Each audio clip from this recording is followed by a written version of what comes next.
नमस्कार। आज हमारे लोकप्रिय मुख्यमंत्री डॉक्टर मोहन यादव जी की अध्यक्षता में कैबिनेट की बैठक संपन्न हुई है। बैठक की शुरुआत में ही सभी माननीय मंत्रीगण ने मुख्यमंत्री जी को धन्यवाद दिया और इस बात के लिए एक बार फिर से प्रधानमंत्री जी को धन्यवाद दिया गया कि अयोध्या में भगवान रामलला का मंदिर बनाया और उन सब के दर्शन करने हम सब लोग साथ में जा रहे हैं। तो माननीय प्रधानमंत्री जी को भी मंत्रीगणों ने धन्यवाद दिया और माननीय मुख्यमंत्री जी को भी धन्यवाद दिया। मुझे ये बताते हुए बहुत प्रसन्नता है कि आज की बैठक में सिंचाई विभाग से संबंधित और पीडब्ल्यूडी विभाग से संबंधित बहुत सारी योजनाएं जो पुरानी चल रही थी उनके लिए उनके सिंचाई की जितनी भी पुरानी योजनाएं थी जिसमें समय सीमा के अंदर काम पूर्ण हो, इसके लिए आवश्यकता की कुछ बजट की आवश्यकता थी, उस बजट की वृद्धि भी की गई है और ये पूरे प्रदेश की लगभग 10 से ज़्यादा योजनाएं ऐसी है जिसमें सिंचाई की योजना का कार्य समय सीमा में उसके लिए बजट आज स्वीकृत किया गया। इसमें लगभग अंदाजन मैं बता रहा हूँ लगभग 2000 से ज़्यादा ग्रामीण क्षेत्र में इस सिंचाई योजना का लाभ मिलने वाला है।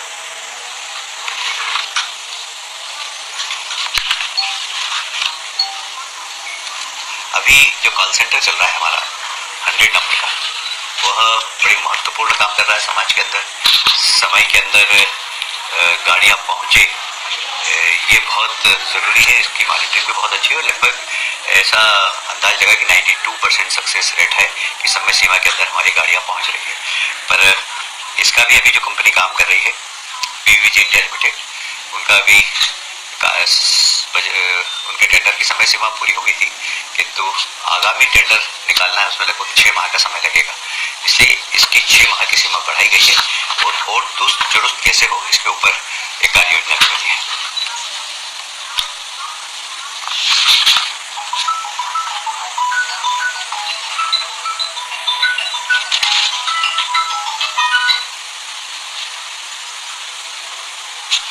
एक भारत शासन के नगरीय विकास मंत्रालय ने 100 स्मार्ट सिटी की योजना 2018 में प्रारंभ की थी। 1.0 उस योजना का नाम था। उसके अंतर्गत देश की 100 स्मार्ट सिटी माननीय प्रधानमंत्री जी ने घोषणा की थी कि इनको बहुत अच्छे शहर बनाए जाएं। उन 100 स्मार्ट सिटी में से एक बार फिर से एक नई योजना भारत सरकार ने प्रारंभ की है। 2.0 स्मार्ट सिटी योजना नाम है उसका। उसके अंतर्गत इन 100 में से ही 18 सिटी का चयन किया जाएगा और उनको लगभग 135 करोड़ रुपए की राशि दी जाएगी। वो विशेषकर काम करेंगे हरियाली के लिए, पर्यावरण के लिए और इसलिए 100 में से 18 सिटी का चयन होगा। लगभग हमारी 2 या 3 सिटी आना चाहिए उसमें लगभग जो भी सिटी का चयन होगा उसको लगभग 135 करोड़ रुपए मिलेगा, जिसमें 50% राज्य शासन का समावेश भी होगा। आज मंत्रिमंडल की समिति ने उस योजना को भी स्वीकृति प्रदान की है। अभी 12-1 बजे दिल्ली में माननीय मंत्री जी कौन सी सिटी आएगी इसकी घोषणा करने वाले हैं। अभी वर्तमान में न्यायिक अधिकारियों के प्रशिक्षण के लिए एक न्यायिक प्राधिकरण ने एक योजना बनाई है जिसके अंतर्गत न्यायालय में काम करने वाले न्यायाधीशों को समय समय पर प्रशिक्षण देना। इसके लिए जबलपुर में एक बिल्डिंग बनेगी जो लगभग उसका 450-500 करोड़ का बजट है। सिर्फ वो न्यायाधीशों को प्रशिक्षण देने में ही उपयोगी होगी, इसलिए न्यायपालिका की दक्षता बढ़ाने का ये काम है। सरकार ने उसको स्वीकृति प्रदान की है। एक बहुत महत्वपूर्ण निर्णय और हुआ है ग्रामीण पंचायत विभाग में जो सचिवों के अनुकंपा नियुक्ति का विषय काफी पेंडिंग था और जो सचिव काम करते करते यदि उनकी किसी भी कारण से मृत्यु हो जाती है तो उसके परिवार को अनुकंपा नियुक्ति मिलना चाहिए। वह अभी निर्णय नहीं हो पा रहा था, पर आज माननीय मुख्यमंत्री जी ने जो भी सचिव काम करते हुए अपने सेवा काल में जिनके पति उनको अनुकंपा नियुक्ति दी जाएगी, वो एक निर्णय लिया गया। अभी जिले के बाहर मैंने आपको बताया कि अगर आप कहें तो मैं एक योजना का नाम बता सकता हूँ। सिंचाई परियोजना की कन्या खेड़ी मध्यम सिंचाई योजना, ये भी इसमें भी आज स्वीकृति दी है, बजट में प्रावधान किया गया है। बुरहानपुर जिले की उतावली मध्यम सिंचाई योजना, इस पर भी आज बजट में प्रावधान किया गया, बजट बढ़ाया गया है। पंडा वृहद योजना जो कि सागर जिले की है, वहाँ पर भी लगभग, हालांकि राशि बहुत बड़ी नहीं है, ये 50 करोड़ कहीं 100 करोड़, पर हर योजना कंप्लीट हो समय सीमा के लिए अंदर, इसके लिए कैबिनेट ने निर्णय लिया है। भावसा सिंचाई योजना ये बुरहानपुर की है, चिन्ना ये सतना जिले की है। और ऐसे आप सभी जानते हैं कि मध्य प्रदेश ने सिंचाई में सारे देश में एक नया कीर्तिमान स्थापित किया है कि लगभग हमारी सिंचाई के माध्यम से किसानों की आर्थिक स्थिति काफी ठीक हुई है, और इसीलिए हमने सिंचाई का फोकस किया है। जितनी भी सिंचाई योजनाएं चल रही वो समय सीमा में पूर्ण हो, किसानों को उसका लाभ मिले और हमारे गांव की स्थिति मजबूत हो। ये टेम मध्यम सिंचाई योजना विदिशा की है, पवई मध्यम सिंचाई योजना पन्ना जिले की है। इस प्रकार लगभग 10 ऐसी सिंचाई योजनाएं थी जिसमें बजट की आवश्यकता थी। आज ऐसे ही इंफ्रास्ट्रक्चर में पीडब्ल्यूडी विभाग ने बहुत ही महत्वपूर्ण प्रस्ताव आज पारित कराए। एक सिंहस्थ को ध्यान में रखते हुए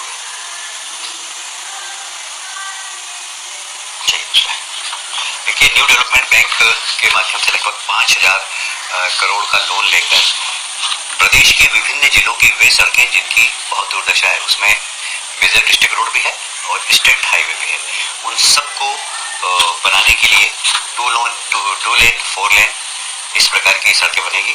ये लगभग 3500 किलोमीटर की सड़कें बनेगी। इसमें लगभग 5000 के आसपास खर्चा आएगा। ये लोन लेकर सारी सड़कें बनाई जाएंगी।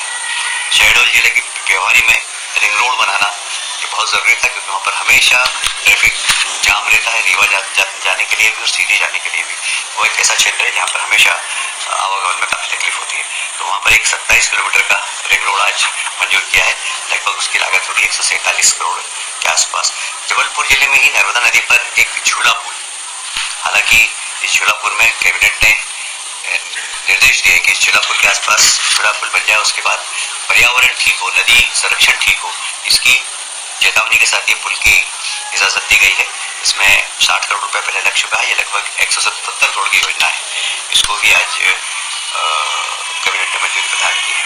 नीमच बाईपास ये बहुत सालों से लंबित था और बहुत आवश्यक भी है मालवा के लिए, क्योंकि वहाँ 4 लेन 8 लेन बन रही है, पर नीमच शहर में से काफी ट्रैफिक जाता था।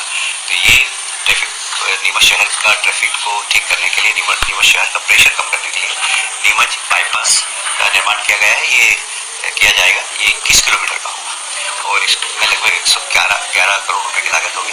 ये भी आज स्वीकृत कर दिया गया है। अशोकनगर जिले में शाडोरा में कहिला माता का मंदिर है, जहाँ पर बहुत बड़ा मेला रंगपंचमी में लगता है। लगभग 20 से 25 लाख लोग वहाँ पर श्रद्धालु जाते हैं। यह लगभग 54 किलोमीटर, लगभग 55 किलोमीटर लंबाई का है। इसमें लगभग 135 करोड़ की संभावना होगी। ये भी आज स्वीकृति प्रदान की गई है। एक नया रोड ग्रीन फील्ड पर बनाने का, सिंहस्थ को ध्यान में रखते हुए उज्जैन को जोड़ने वाली सभी सड़कों को 2 लेन है उनको 4 लेन कर रहे हैं, और जो 4 लेन है उनको 6 लेन कर रहे हैं। जहाँ जहाँ जैसी संभावना चौड़ाई की वो सब करने का काम, जैसे पिछली बार आपको ध्यान ही होगा, मैंने इंदौर उज्जैन रोड जो 4 लेन है उसको 6 लेन करने का निर्णय लिया गया था। आज फिर उज्जैन जावरा रोड जो 4 लेन बिल्कुल नई सड़क बन रही है, ग्रीन फील्ड पे बनेगी। यह लगभग इसकी परियोजना की लागत है 5000 करोड़ रुपया।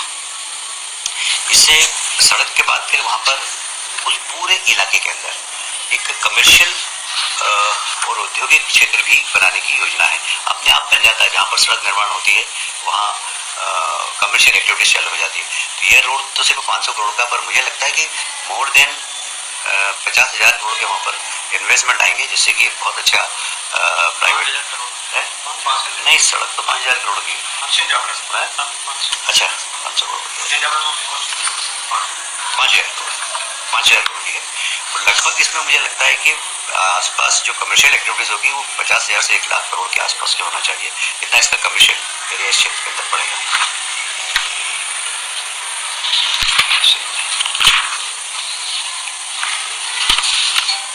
देखिए, बहुत एक महत्वपूर्ण निर्णय लिया गया है कि प्रदेश के शासकीय महाविद्यालय में कार्यरत जो प्राध्यापक है उनको 6वें वेतनमान स्कीम के अनुरूप एजीपी रुपये 10,000 रुपये दिए जाने की घोषणा आज निर्णय लिया गया है।